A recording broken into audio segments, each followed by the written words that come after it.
इतिहास के बारे में देखेंगे। इतिहास में क्या होता है, इसको कितने भागों में बांटा गया है। काल के आधार पर इसे तीन प्रकार से बांटे गए हैं: प्राग ऐतिहासिक काल, आदि ऐतिहासिक काल और ऐतिहासिक काल।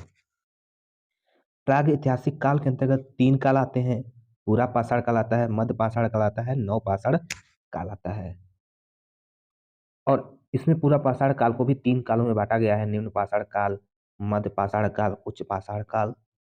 और आद्य ऐतिहासिक काल के बारे में जो है सिंधु घाटी सभ्यता और वैदिक सभ्यता में बांटा गया है। इसके बारे में भी डिटेल से देखेंगे, जिसमें वैदिक सभ्यता को दो भाग में बांटा गया है। एक प्रारंभिक वैदिक काल, ये पूछा जाता है प्रारंभिक वैदिक काल का समय कितना है, 1500 से ईसा पूर्व से 1000 ईसा पूर्व। उत्तर वैदिक काल का समय जो है 1000 ईसा पूर्व से 600 ईसा पूर्व।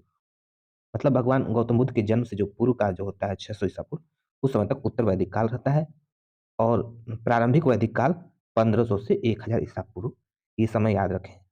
ऐतिहासिक काल में एक होता है प्राचीन भारत का इतिहास। इसके बाद जो समय आता है उत्तर वैदिक काल के बाद, हम प्राचीन भारत का इतिहास देखते हैं।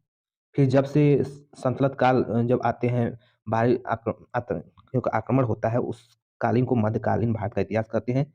और ये अंग्रेज जब आते हैं उसके बाद का भारत आधुनिक भारत का इतिहास। तो ऐतिहासिक काल को तीन भाग में बांटा गया है: प्राचीन ऐतिहासिक काल, जिसमें मौर्य साम्राज्य, गुप्त काल, ये सब का, और मध्यकाल में मुगलों का, इन सब का वर्णन होता है। और आधुनिक भारत में अंग्रेजों और भारत की स्वतंत्रता का वर्णन होता है। तो इस तरह से इतिहास को कितने भागों में बांटा गया है? इतिहास को तीन भागों में बांटा गया है, जिसमें